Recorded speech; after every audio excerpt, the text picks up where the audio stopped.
Hello, Thailand. How are you guys doing? Wonderful to be here. How many people have watched this movie?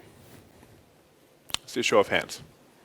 Okay, great. I'm not going to spoil the movie for those of you who have not watched it, but if you remember, what unit does this guy work at? He worked at the police force, but that unit had a name. Do you remember what was it? Pre-crime, exactly, pre-crime.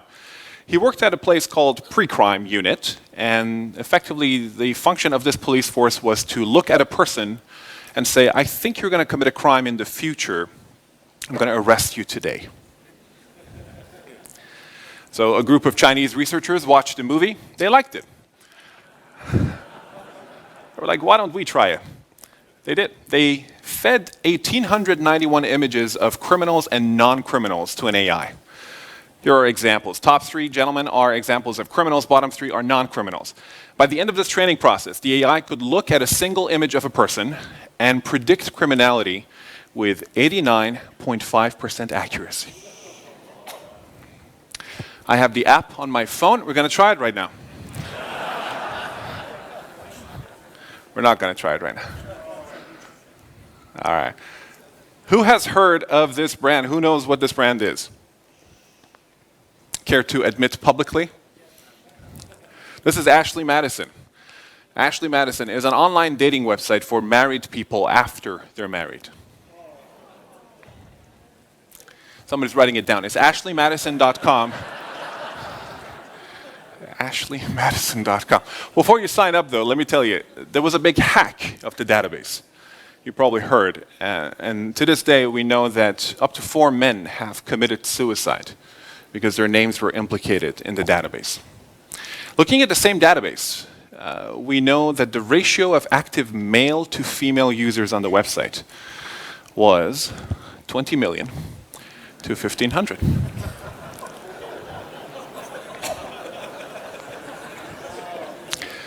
$20 million men for 1,500 women. Really, an aspirational website. So. Now, would those men have committed suicide if they had known? Would they have even signed up? Probably not. Probably not. The average person in Thailand makes just over $300 a month. These guys made over $300 million every month that they worked together. $300 million a month. They worked together for 5 years and they sold a company to Facebook. Anybody know what they sold? WhatsApp. Yeah, they sold WhatsApp for $19 billion. The point here is that because of exponential technologies, a lot of our assumptions about how economies function, how business models operate, and how individuals optimize their choices no longer seem to hold true. We need to revisit these assumptions. We call this field exponential economics or exonomics.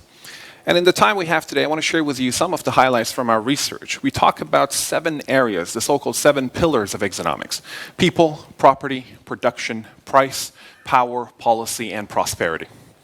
And I always like to point out that this is a journey that connects people to prosperity. That's very much intentional. That is why we're here. That is the spirit of this conversation.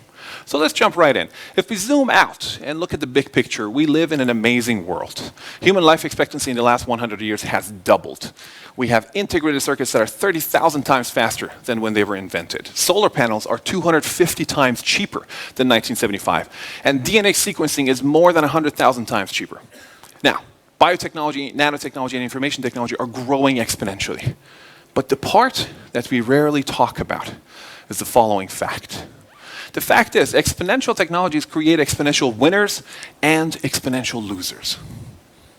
Right? There are 2 sides to this story. And we need to understand how society as a whole is impacted, how individuals are impacted, but of course how businesses are impacted. How do we end up as winners and not losers, but also take care of the losers that this wave of technological change produces? Let me illustrate what I mean by winners and losers. I want you to visualize 10 seconds. Count to 10 seconds with me in your head. Let's do that together right now.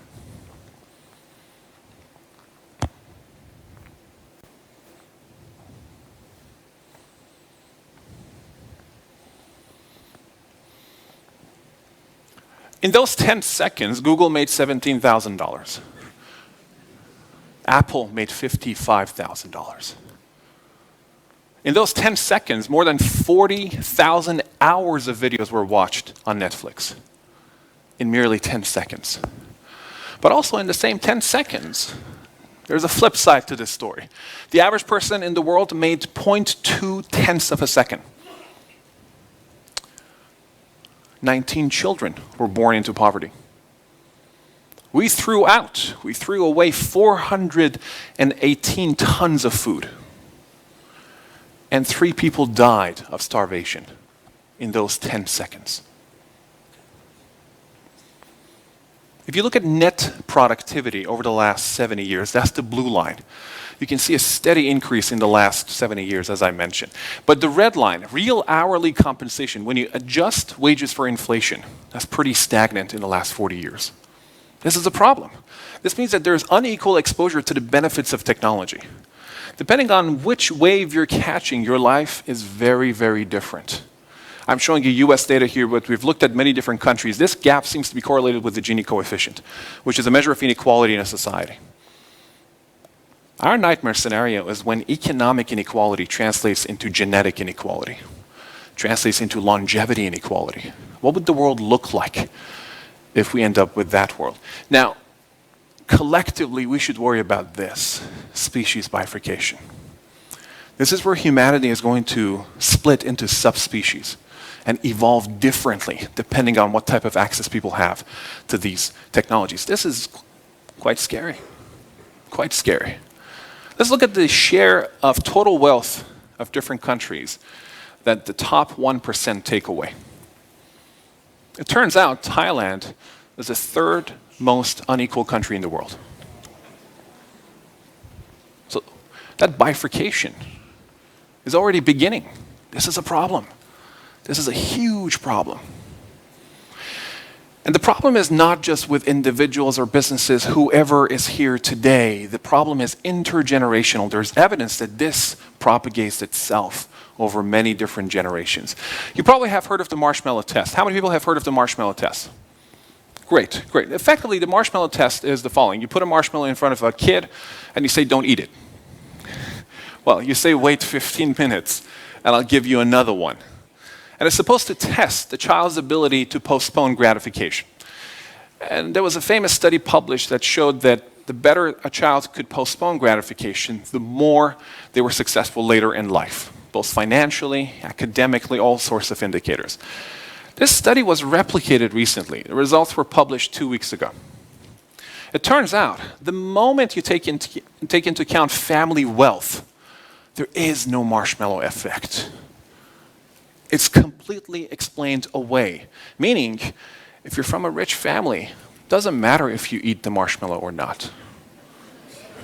You'll be fine. Think about that.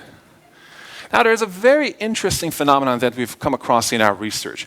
All around the world, if you look at the share of national income that the top 10% of earners take away, in every single country, this trend shows up.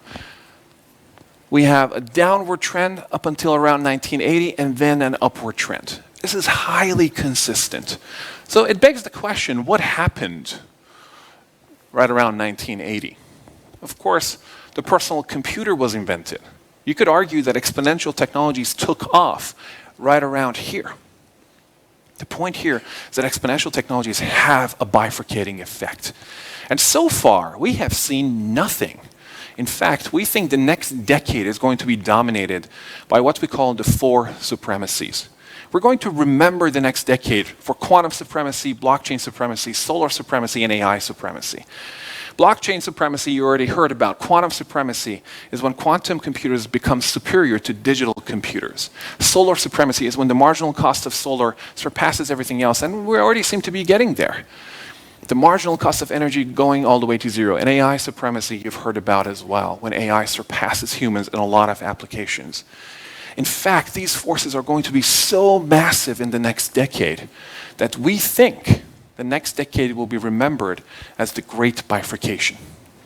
In the book we're writing, this is the subtitle of our book, The Great Bifurcation. We've had great recessions, Great Depression. The next decade is going to be the Great Bifurcation because these technologies will impact individuals, businesses, and entire societies very, very differently. The first sentence of the book is the following. We have written this book in the hope that its main prediction will not come true. I think we all have a role to play in this. And now is the time to talk about it, because we can potentially control how this plays out. But perhaps the most common question that I get is, all right, the great bifurcation is coming. How do I end up on the right side of the bifurcation? So let's talk about that for a second. Specifically, I want to share with you 20 ideas for becoming an exponential winner. This is in the context of business, but we will also talk about the role of governments as to how they might protect those who are not so lucky. Let's jump right in. In order to win in this new world, first of all, you need to understand new drivers of value. I have 3 suggestions for you. Number 1, ask yourself the following question about any product or service. Whether the virtual digital connected version of it exists. If not, go build it immediately. That's an immediate business opportunity. We also talk about the Uberization of many different industries. The fact that people want what they want exactly when they want it. Just-in-time delivery is a huge source of value. And finally, the marginal cost of production is dropping. In fact, in a lot of industries, the marginal cost of production, the marginal cost of producing 1 additional unit of product or service has gone all the way to 0, or is approaching it. If that is true, then it doesn't cost as much to hyper-customize your offering. And effectively, you can go after the long tail of the market with hyper-customized products or services. In this case, I think the 3D printed version of this guy looks better than him. Just pointing that out. Let's say you've decided how to create value. The next question is, how will you price it? In order to answer that question, here's the world's most famous graph. Supply, demand, the intersection gives us market price. Not anymore. Not anymore. Thanks to the fact that the marginal cost of supply is dropping so much, suddenly the entire area under the demand curve is serviceable. Translation, you should sell your product or service for a different price point depending on who's buying it, why they're buying it, and when they're buying it. Dynamic pricing is the name of the game. It used to be you could go online and pay the same price as everybody else. Not anymore. And I think the nightmare scenario is when you're in a physical store, you approach the shelf, you'll say you're in a grocery store, and as you reach for the tomato, the prices go up right in front of your eyes. How annoying would that be? There are startups that are working on affluence detection based on how you walk, what you look like, and what you're wearing. So watch out for this very annoying future. Another factor to understand in this new world is the rise of what we call nanoeconomics. We have good models for macroeconomics, microeconomics. Now we're seeing nanoeconomics. The smallest unit of work has shrunk. Thanks to exponential technologies, we've never been able to better measure incremental economic value creation like we do today. Translation, here are some of the platforms where you can hire somebody for less than $5. This was never possible before.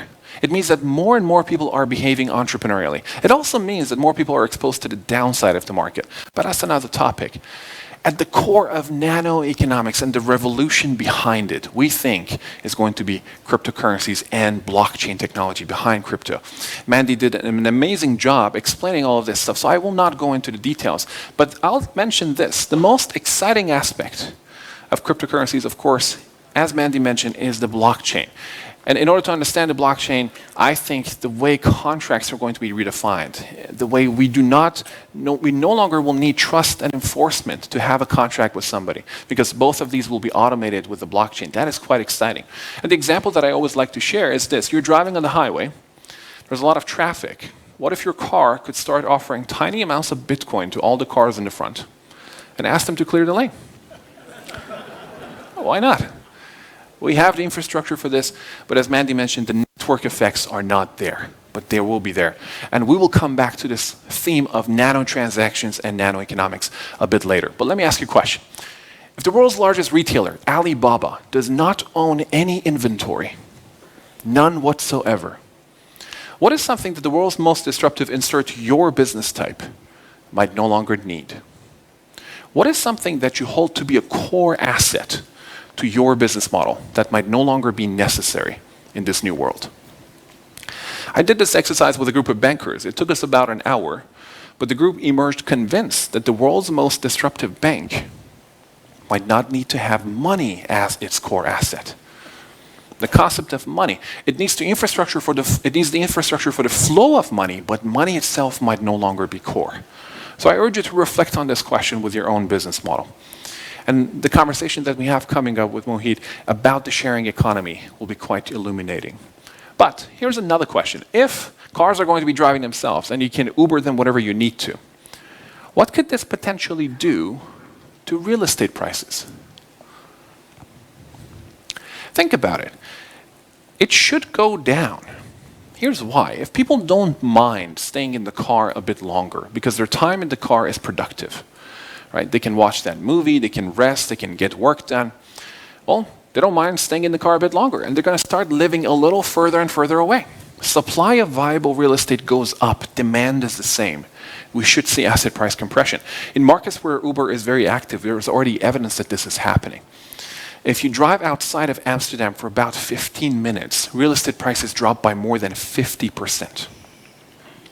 And I think the world's first self-driving car has already demonstrated this. There's precedent for this. What was the world's first self-driving car? I think it was the elevator. The elevator, really, think about it. It's a self-driving car.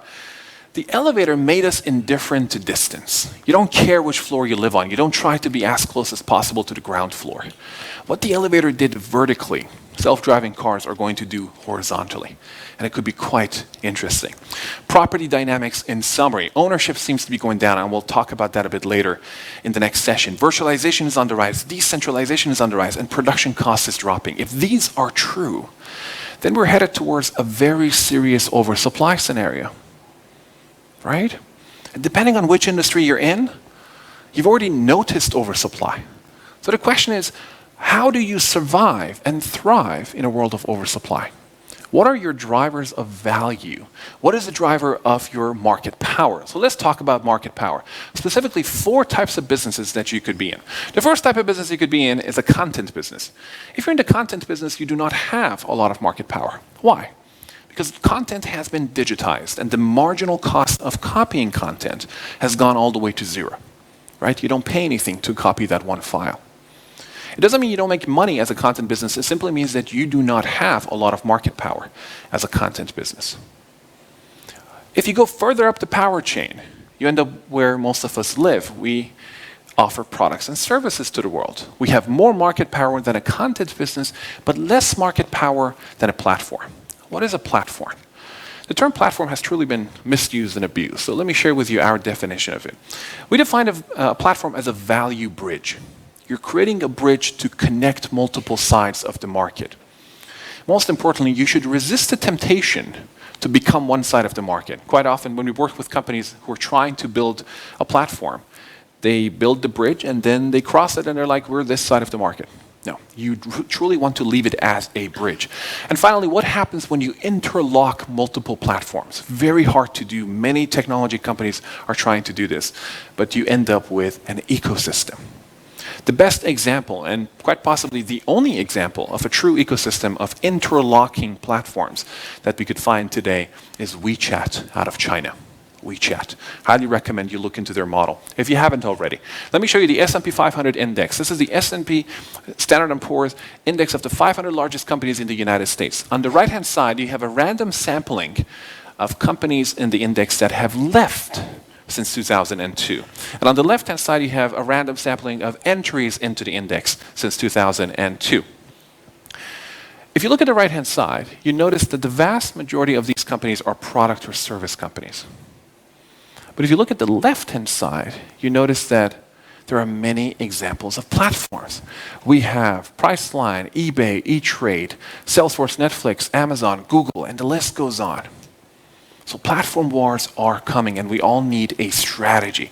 But let me share with you the 5th business type that we have identified in our research for the book.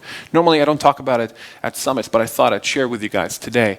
We call this the operating system business model, the operating system. We've seen version 1, the very early version of the operating system business model. Typically, the example that comes to mind is Microsoft Windows. But that's version 1. Here we're talking about version 2, where you're an invisible platform in the background connecting multiple technologies to multiple sides of the market. To this day, we do not really have an example of an operating system business model, but we think in the next decade we're going to see many, many examples of these. Let me show you what the operating system concept looks like in practice. The most important distinction to make as we dive into this is the distinction between collaboration and coordination. Collaboration and coordination. Let me show you collaboration. Here is a bunch of people in 1907. This is San Francisco. A bunch of people collaborating not to die. It's an excellent example of collaboration. Wait for the horse. Here we go. The car was just introduced to the roads, and it is utter chaos, loss of collaboration. But contrast this picture with what we have today. In this image, nobody is collaborating. Instead, everybody is hyper-coordinated, right? There is no collaboration. In fact, when you have accidents, it's typically because somebody got cute and tried to collaborate.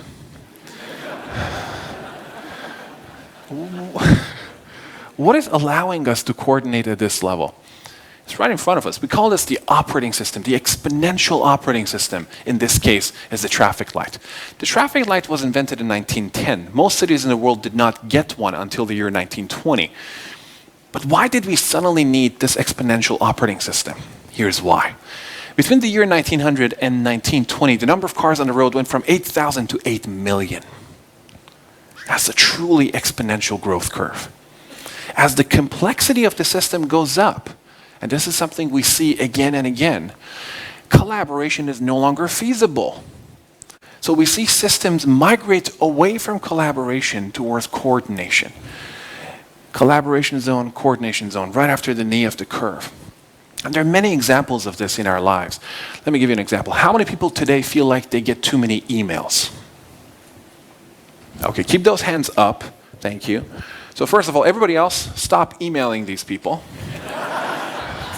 That's the first step towards a solution. But I think we're going to look back at this period in human history and recognize that email was a form of collaborative communication. And as the complexity has gone up, we're noticing that there's latent demand for coordinated communication. Platforms like Slack, that's what they're offering. So it's very interesting because collaboration is a scary zone. In fact, a lot of mistakes happen in collaboration. We've looked at airline accidents. It turns out that more than 76% of airline accidents happen on the first day of a crew working together. They're squarely in the collaboration zone before they find a mechanism to help themselves coordinate. And in fact, throughout human history, as these systems gain in complexity, somebody shows up very consistently inventing an exponential operating system that allows the system to migrate.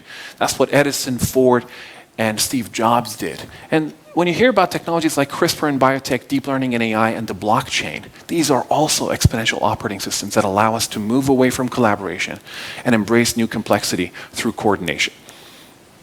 But let me show you what this would look like with teams. But Holland comes in for a pit stop. Time to refuel and change tires. Lou Moore himself changes the tires. Only 4 crew members, including the driver, are allowed to work on the car. It's a tense time. Holland stays in his seat, anxious to get away. Let's watch.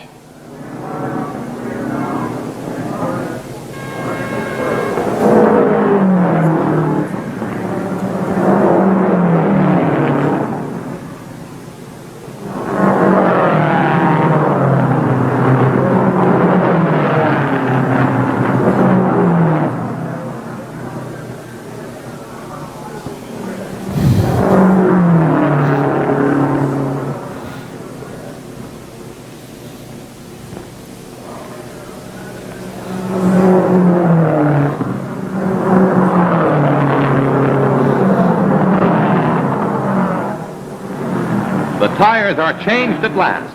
A crewman polishes the windshield as Holland moves away just 67 seconds after he stopped.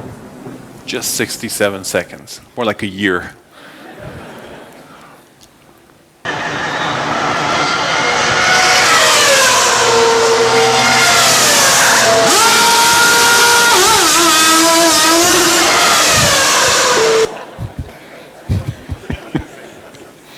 So this is 1.92 seconds.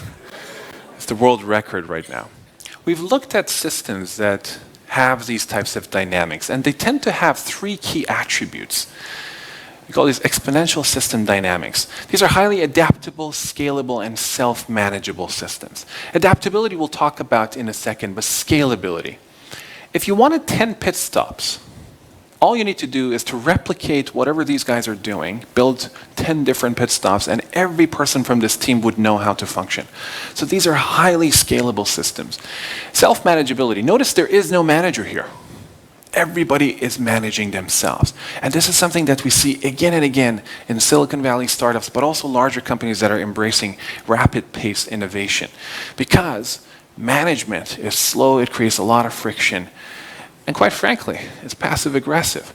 But self-management, if you empower individuals to manage themselves, that's how you get exponential dynamics. But perhaps most importantly, again in this image, notice that nobody is collaborating.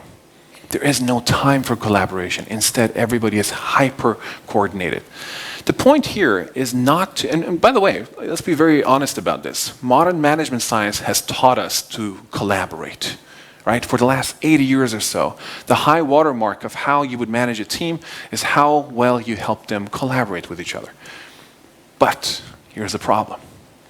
If you ask people anonymously, 73% of people report preferring to work alone to working in teams. So we have a problem. And we think it has a lot to do with collaboration versus coordination. But what would this look like, this concept of an exponential operating system as a business model? To demonstrate, I want to show you this video. This is from Project Yolo. Yolo stands for You Only Look Once. It's an AI project. They have trained an AI to look at a video for the first time, and as it is watching it with you, the AI is trying to detect objects in the video. So in this case, here is a person, here's a motorbike that are being detected in real time. So, of course, right off the bat, you notice that this rate of object detection is faster than the human brain can handle, right? Already, this is evident. So AI supremacy in this domain has already established. But I want you to reflect on the following question. If we have this type of AI, if we have IoT, if we have the blockchain, what types of nano transactions could we expect? Let me pause right here. Think about what just happened. What kinds of nano transactions could we expect? What would the nano-economic version of this world look like? So she just fired her gun. Immediately, her gun license fee went up by about 7%. That happened in real time. The guy who's jumping over the bridge here, before hitting the ground, an ambulance is already called, an insurance claim is already made, and the ambulance is on its way. All these people in line of fire, assuming this is the United States of America, their lives have been endangered. So they have sued her agency. The lawsuit is settled automatically. The money is already in their accounts. They're all enrolled in therapy. It starts next Thursday. Insurance premiums for this yellow car just went up by about 10%. Real estate in this whole neighborhood just dropped by about 20%. And all of that happened in real time. It sounds like science fiction to us today, but we think in the next decade, this is exactly the world we're headed towards. If you look at human history, a very consistent trend is that the number of transactions that the typical person engages in on a daily basis has been growing exponentially. And the minimum transaction size has been dropping exponentially. So this is right on cue, this world of nanoeconomics. And we think we're going to reflect on nanoeconomics in terms of a new invention that is not here yet. We call this BlakeNet. BlakeNet stands for blockchain, AI, and quantum. We think these three forces that are going to come into effect in the next decade are going to be incredibly powerful for the types of transactions that they will enable. In BlakeNet, blockchain, AI, and quantum, accountability is going to be accomplished through the blockchain, automation through AI, and optimization at levels we have never seen before through quantum computing. And quantum computing, by all indications, should be 5 to 7 years away. In fact, the BlakeNet, and who knows, the name is probably not going to stick, we don't care, but BlakeNet will be so disruptive that we draw this analogy. We think BlakeNet will do to the internet what the internet did to the library. So this is something to embrace, and now is the time to ask yourself, how will your business model survive and thrive with the emergence of the BlakeNet? Now is the time. In the world that we're describing, there's a lot of uncertainty. And the vast majority of companies, individuals, societies in general, gravitate towards IQ the moment you have uncertainty in a system. As a response to this crazy, hectic world, we gravitate towards intelligence. We try to surround ourselves with very smart people.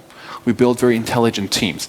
But the problem is recent research has shown that beyond the first 2 years on the job, IQ does not seem to predict success.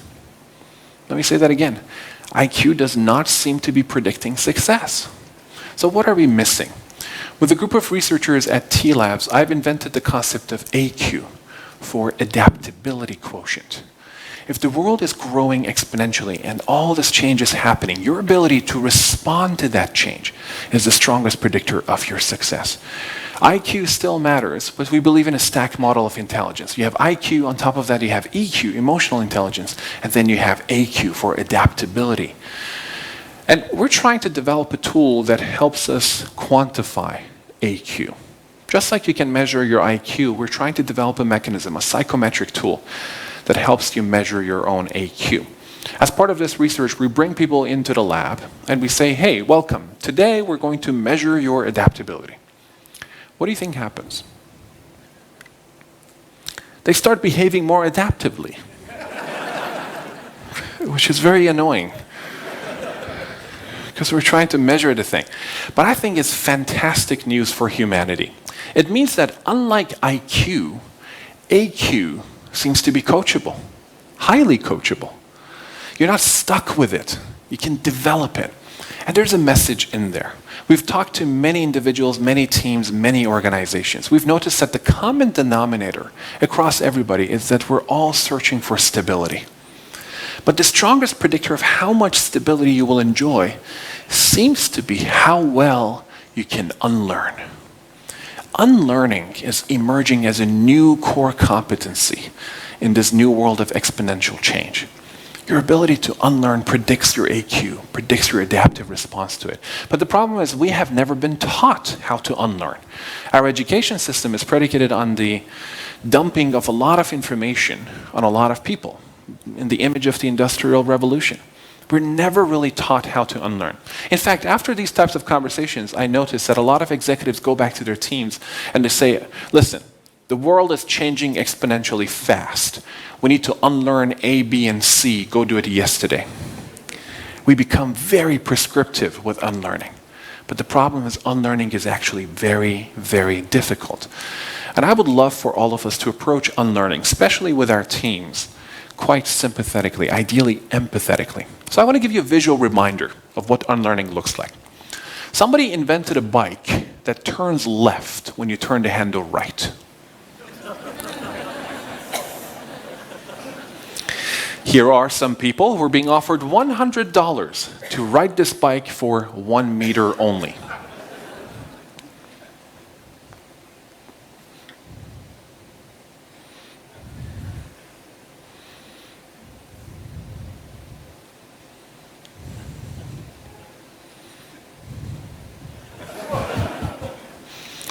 So nobody can do it.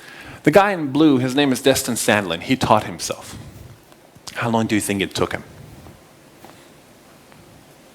Any guesses? Did I hear 1 hour? Longer. A day? Even longer, but that's a pretty exponential guess. It took him 8 months, on average 45 minutes a day, to be able to do this.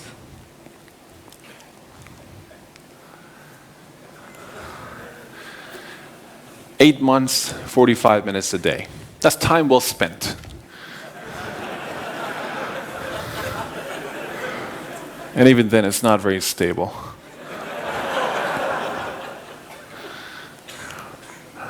Now, Destin has a son. At the time, the son was 5. How long do you think it took the son?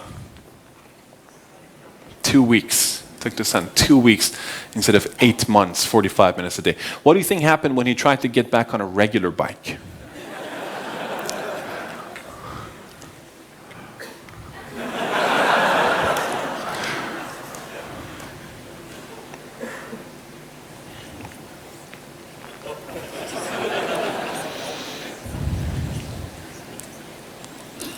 It looks funny, doesn't it?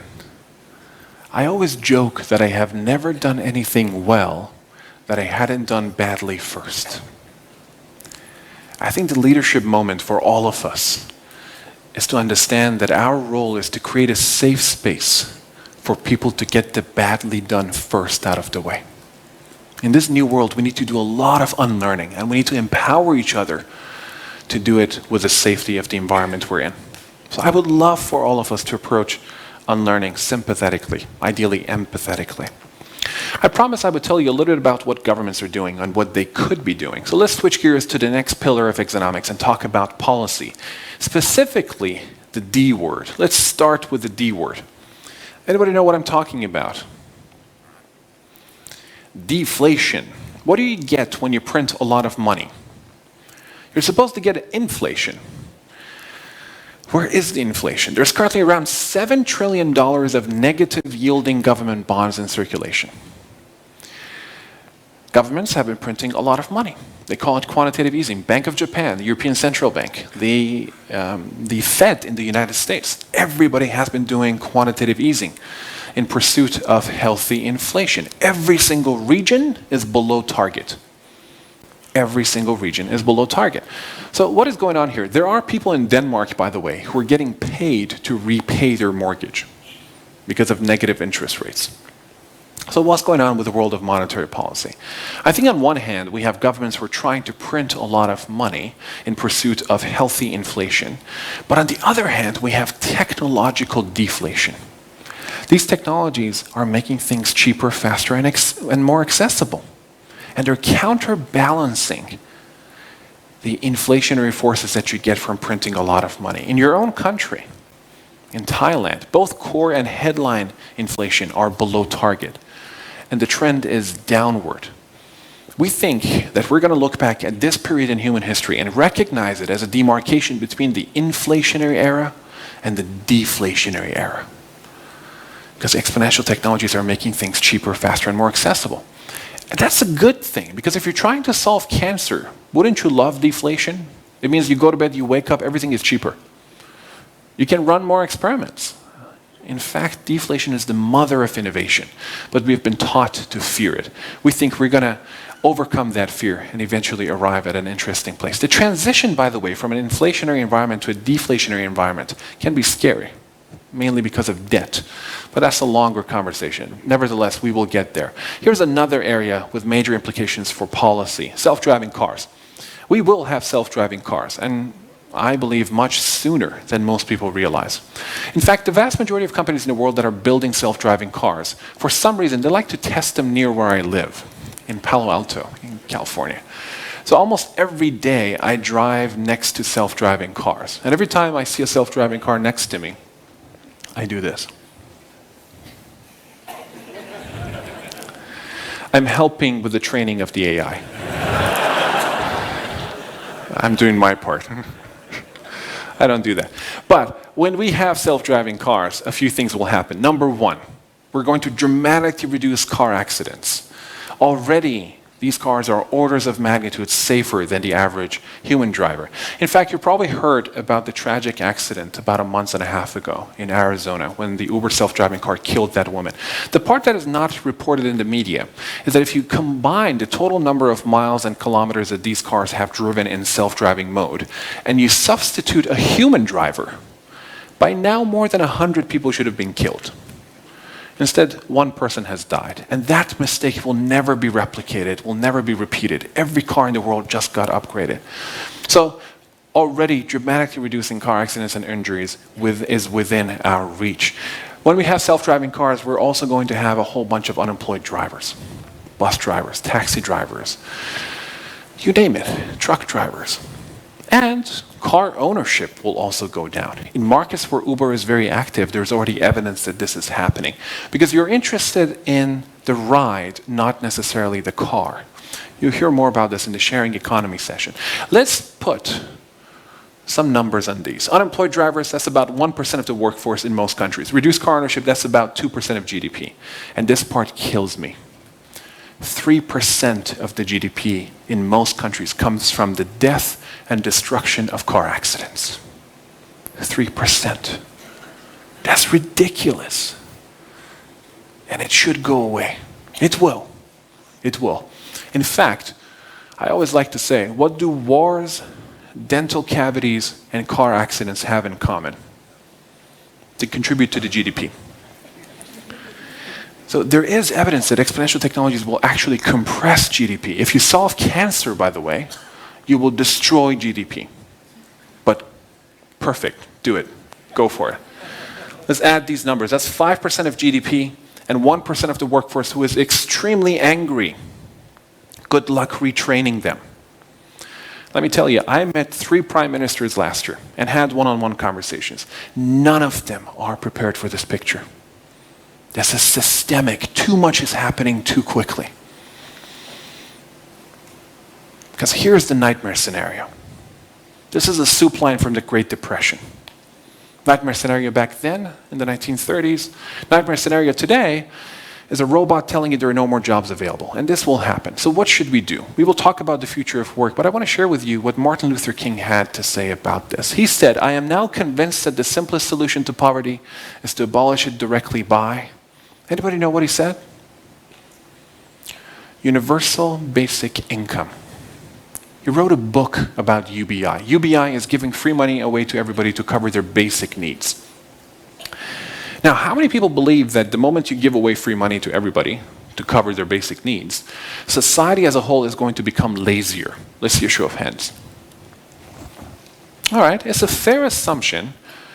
In the US, many more hands go up, but it's a fair assumption. That's why we need to look at the effect of UBI. We've never really had UBI introduced to our societies. Currently, there are more than 30 studies looking at the effect of UBI on a local community. And almost without exception, the finding is this. These studies report a jump in entrepreneurship. Quite often, the number that is reported is 3-fold increase in entrepreneurship. So UBI, and this theme of technological unemployment, merits a much longer conversation. But my team's belief is that by the year 2030, every country on the planet will have had a public debate about UBI. Where we land on that question is very unpredictable today. In fact, it's political suicide in most countries to even bring it up. But this is going to gain urgency with the Great Bifurcation in the next decade. Because ultimately, you can try to summarize 10,000 years of economic history on one slide. Very ambitious. Let me do it in one sentence. I think it's about adding certainty to an uncertain world. Every economic system in human history has rewarded those who have added certainty against a backdrop of uncertainty. And in our world, there's no better measure of this. Extreme poverty, for the first time in human history, has fallen below 20%. And I think that's fantastic. We're moving in the right direction. But let's be very clear about something. While poverty is going down and the poor are getting richer, the rich are getting mega rich. Why is this a problem? Effectively, extreme poverty has gone down, but relative poverty is going up. The problem is, as a species, we're very bad at handling relative poverty. We're horrible at it. Let me give you an example, a very concrete example. You've probably had the experience of embarking on a plane, going on a plane and walking past the business class, right? You've had that. A recent study has shown that this experience of walking past business class and going to your economy seat, on flights where people have to do that, the incidence of air rage jumped by 218%. People don't like it. People don't like it. When you perceive class difference, you have a problem. And people tend to react to this. And in fact, there's a history lesson in all of this for us. Throughout human history, humans have never overcome extreme inequality, economic inequality, without violence. We've never overcome extreme economic inequality without violence. So this is a cautionary tale. We all have to tune into this now. Before I show you this video, which is my final point about policy, let's go through an exercise together.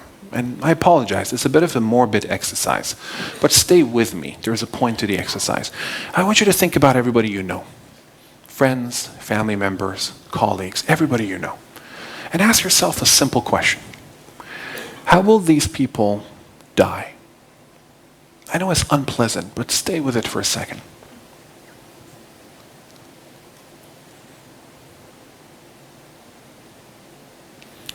We have a statistical answer to the question you just thought about. More than half of the people you just thought about will die from some form of cardiovascular failure. All right? Now have a look at this amazing new technology.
Here is the global military spend. Here's the budget for this project. Here's the number of times you can attempt to solve a problem that is going to kill more than half of us in this room. Why is this not happening? Why is there such a misallocation of human potential, human creativity, human resources? I think we all have a role to play in this, to upgrade our collective imagination. Because let me tell you, no innovation in human history has taken 2 million attempts. Usually we figure it out way sooner. All right, right around here I like to check in with everybody to see how you're all feeling. How many people right now feel like this? Hold on, that's it? So everybody else, you kind of feel like this? Yeah? Did I get it? Yeah. That's the thing. I believe too many people out there try to convince us that technology is just amazing for humanity or just horrible for humanity. But the truth is technology is both. And I think we're entering a world where outcomes are changing based on technology to the extremes. Extreme negatives and extreme positives are getting amplified. We're beginning to enter a world where the average outcome is no longer the most common outcome. And that requires a complete departure from how we've been used to managing our worlds and also our companies. We've looked at disruption stories from all around the planet. And we notice that they tend to have 3 common denominators. In every single disruption story we looked at, somebody had invented a way for people, property, or information to move freely, more freely. That's what disruptors do. They invent these new mechanisms. We call this the golden triangle. At T-Labs, this is what we use to decide whether to work on a project or not. So I urge you to reflect on this for your own business model and also your own personal path forward. We think in a few years, you're not going to say that you are a bank, for example. You're going to say we're a technology company that does banking. You're not going to say you're an insurance company. You're going to say you're a technology company that does insurance. So what is that technology-first version of your organization?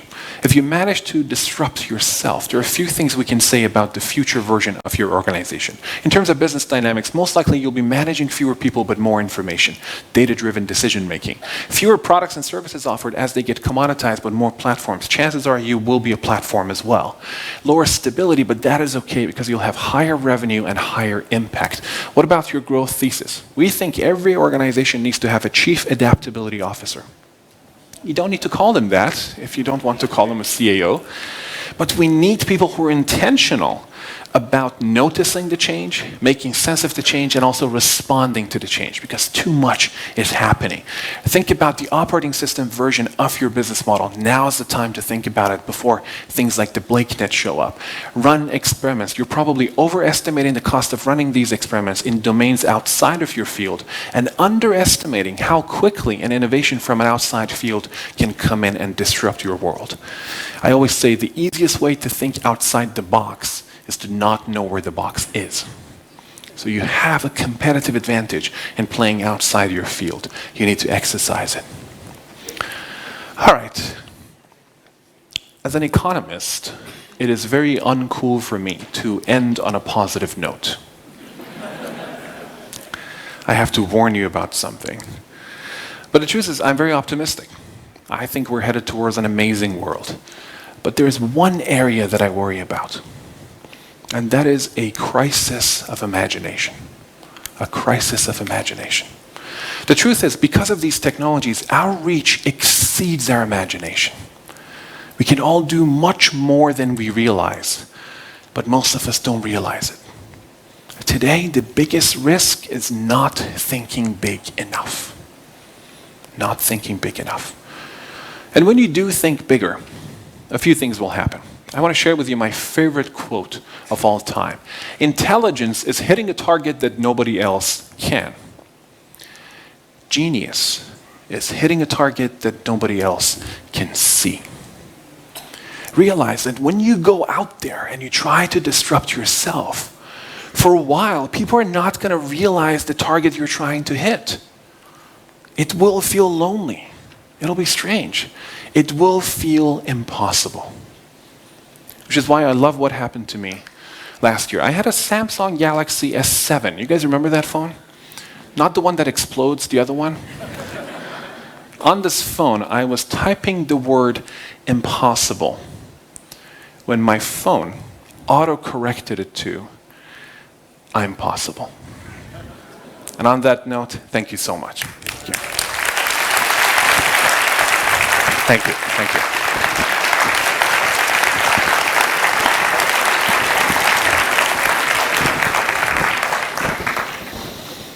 Amin, you always cover so much interesting territory, and I know we have a lot of questions we would like to address with you. So I think we have a few minutes to take a couple of them. All right. If you're ready. Absolutely. Let's All jump right. in. Let's do it. So fix my hair first. All right. Yes, sir. I think a lot of us are fascinated with this theme of adaptability, and we've been having kind of a running conversation throughout the day about the development of human capital. And could you describe and recommend some concrete strategies for developing adaptability in the workforce? Yeah. So we can do an exercise together, actually, because this is a topic that we're quite interested in. I want you to think about your own personal AQ score. Assume that it is a number from 0 to 100, normally distributed. Think about it for a second, and I'll have a question for you. All right, we've done this exercise enough times to know that in a room like this, the average person, the average of the room actually is around 70. But notice that I said normally distributed, average around 50. So we all tend to think of ourselves as more adaptable than we actually are. We tend to overestimate it. But here's a positive note about this exercise. This very exercise in our study has been shown to increase adaptability. So you just boosted your own AQ by going through this exercise. So first step is reflecting on the notion, and having it top of mind we think has predictive power for how well you can embrace it. But secondly, I've done a TED Talk on this. We think adaptive behavior starts in a concept that we call ligometry, knowledge of lack of knowledge. Ligo is Latin for shadow, metry is quantification. Ligometry is knowledge of lack of knowledge, quantifying things you know you don't know. There's knowledge pretension out there, and we all tend to project more knowledge than we actually have. And this goes a little deeper on the TED Talk, but effectively we do this exercise with executives, for instance, where we sit around a circle and we ask people to talk about things they know they don't know. And nobody wants to open their mouth. It's a bit of a career-ending move to talk about things you know you don't know, especially in a professional setting. So we put the CEO or the most senior person in the room on the spot, and we ask them to go first. That exercise, the moment that person goes first, it becomes a safe environment, going back to the safety of the environment. And suddenly everybody wants to share. So going through this knowledge of lack of knowledge and reflecting on it, I think is the first step. All right, now I may be enabling you to end on that cooler note for the economists by opening this question up, but one thing that I feel like only surfaces here and there throughout your conversation on economics is the role of governance and policymakers. And generally when it does surface, it seems to not be too optimistic of a take, but could you tell us a little bit more about how you see governments responding to these economic changes? And what do you think the likely response is, and what do you think the preferred response would be? I love that question. I think you're astute in your observation that governments have not been doing a great job. And you know, I tend to think of governments as reactive as opposed to proactive when it comes to this stuff. A government, to me, epitomizes the classic tension between the urgent and the important. And governments almost always have to choose the urgent, right? The important is rarely. There's not enough time for that. But here's the part that gives me hope. You know, we talk about the cascading effect of technological empowerment, the fact that people are doing what companies used to do, and companies are doing what governments used to do. What are governments doing? Not a whole lot, but they have to compete with each other for the first time, like companies do. What are they competing for? Talent and capital. Because talent and capital is moving much faster, much more freely. And governments realize that it's very possible, for example, for them to overregulate blockchain and completely miss out on the innovation, or overregulate AI and completely miss out on the innovation. In the United States, stem cell research was blocked during the Bush era. It didn't stop, it simply moved to China and other parts of the world. So similarly, governments are really worried about that. And I think that is healthy. It pushes them to embrace the important rather than just getting tunnel vision on the urgent. All right, and with that, Amin, I think we're about out of time. Thank you so much, as always. All right, Pleasure to have you. Thank you, everybody.